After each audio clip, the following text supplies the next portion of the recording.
All right, so I spent more time than I'd like to admit researching on how to insulate your walls in your metal building, not a pole building, and couldn't come up with crap. So I kind of emulated what the manufacturer did on my roof.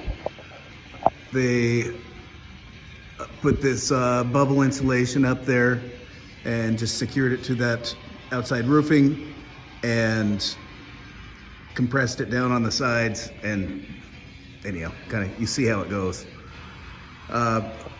Obviously, when the walls are done, like here, there's no way to stuff the insulation back behind the vertical studs. So, found the bubble insulation, excuse me, and their recommendations as far as insulating buildings such as this are to put the furring strips down and install into that, and that's just way too much work. Ain't gonna happen. So what I ended up doing here is cutting them to fit and using some spray adhesive and stuffing them in all of the metal studs and in behind the trim up top. So I'm gonna try and show you here real quick how to do that here on this end. It's kind of a pain, and when you cut them, I would recommend giving yourself an extra 1/2 to 3/4 of an inch in width, just so you're not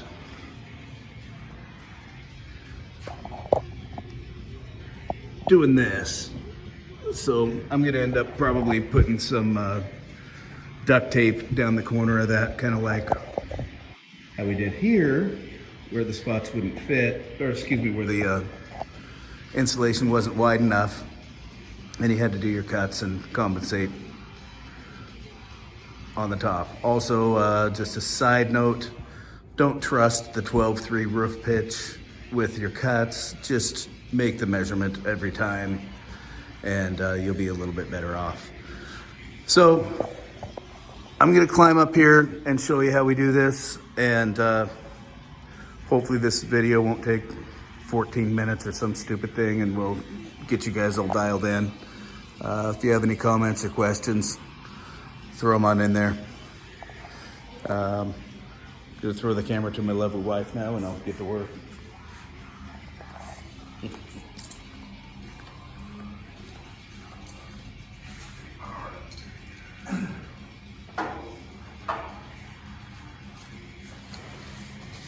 So I've already cut this one to fit. These are the first ones that I cut, and I cut them a little narrow, which was a little annoyed by that. So we'll see how this plays out.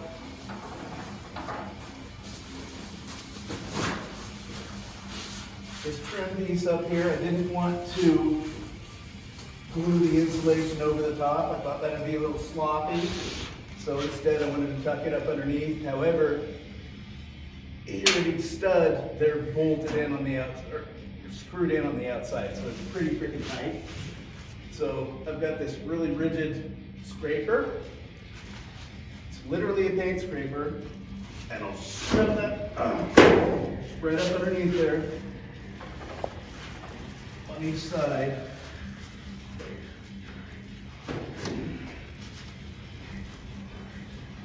And I'm not saying to me this is easy, by the way, but the end result I think will be nice.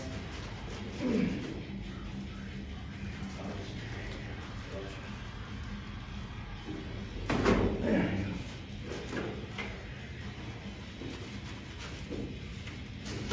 Oh, none of them are easy. This one's a overlapped piece, so I have to play with this side a little more. There we go. And I like to push the insulation all the way up to the top because there is a little air gap between the outside and the top of this. And I guess if you can insulate that, the less air blowing in here, at least in the wintertime, the better. All right, so by tucking that,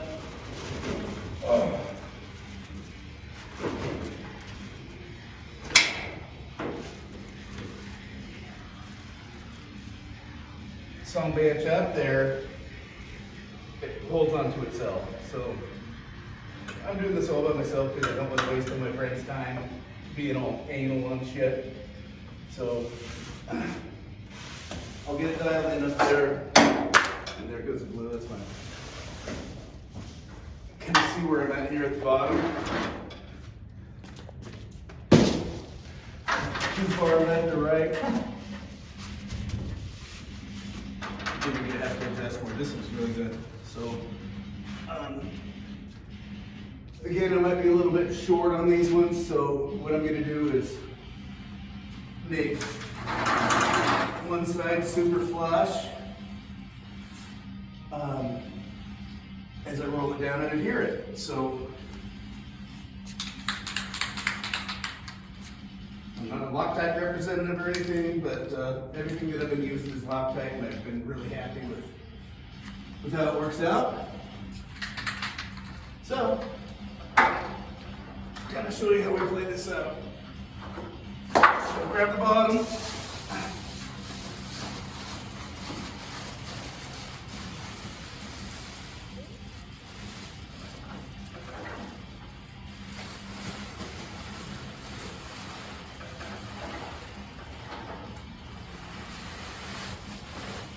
Gets a little tight here with those gusset beams or whatever you want to call them.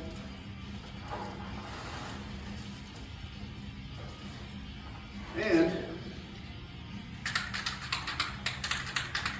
simply start spraying the wall.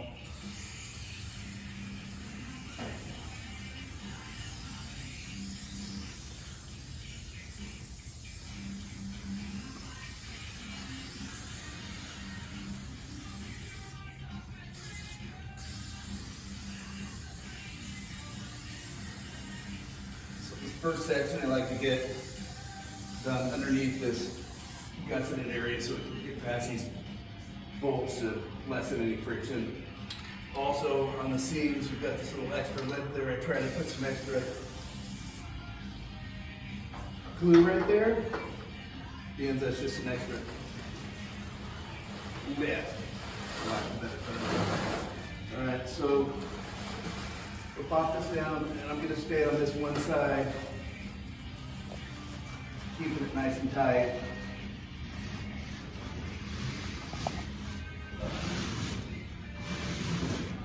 And you just want to spread that out.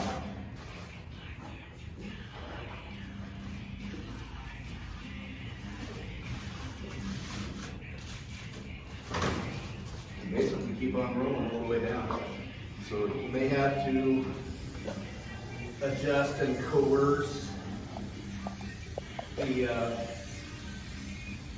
insulation a little bit to make it remain flush on one side.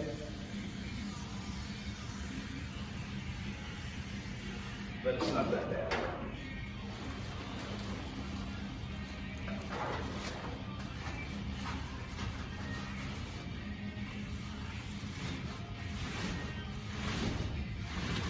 Same thing, kind of keep on going all the way down.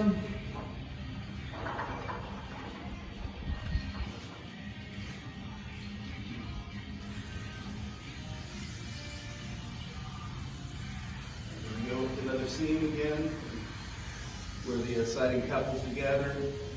That other lip a little bit outside, so I just give that a little extra coating, for whatever that's worth.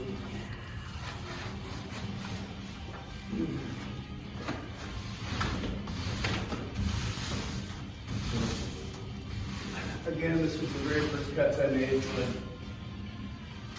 learned a lesson afterwards. Give yourself an easy 1/2 to 3/4 inch extra width. There will be room to stuff that where it needs to.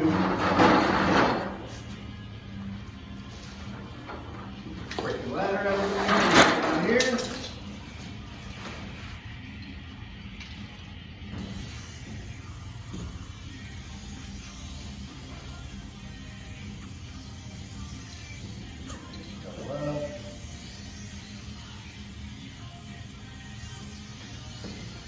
put the nozzle of the sprayer really close to the metal so it gets thick instead of spreading out. That's just my 2 cents. Means there's no instructions on how to do this. I'm just doing it my own. You can do whatever the hell you want. But just telling you what I did.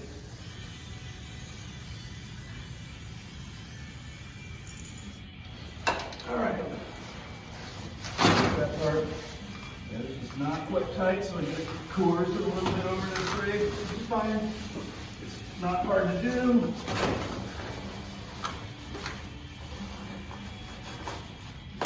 And you'll just compensate for it on the other side. So, and I'm at the short, so I gotta get back up here.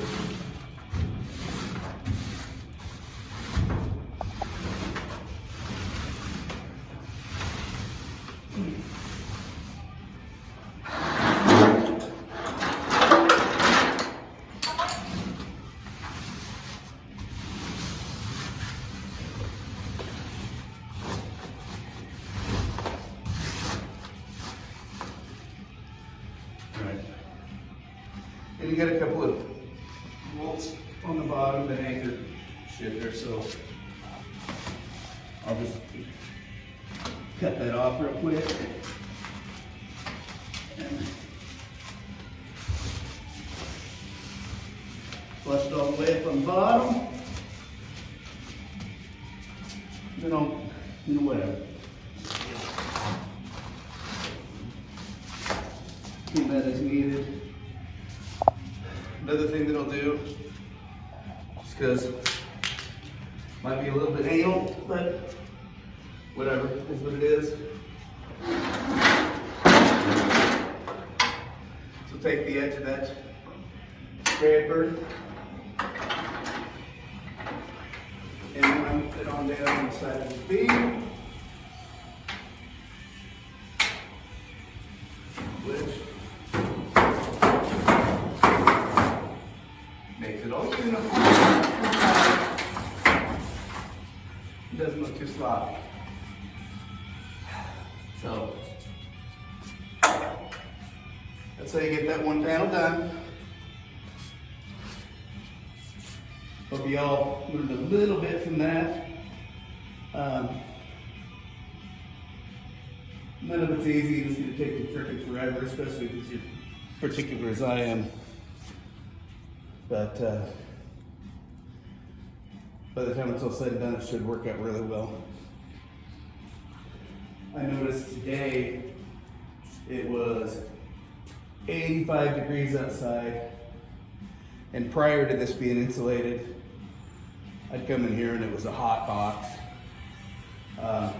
Walked in today with this end being insulated, which the west end where the sun was boiling in on, it was, I don't even think it was ambient temperature inside here. So I know that R value on this stuff is not spectacular. I think they advertise it at 3.5. However, boy, I tell you, when the sun's burning in on here, you touch that guy versus that guy and it's night and day. So it seems to do its job in reflecting. I'm hoping that it'll do similar work when wintertime comes along. Anyhow, any questions, throw them in the comments. I'm sure I'm missing something, but at least there's somebody out there that's kind of throwing a little bit of a how-to out there. Like I say, I'm no freaking expert and I'm doing this on my own, so take it as you like it. See ya.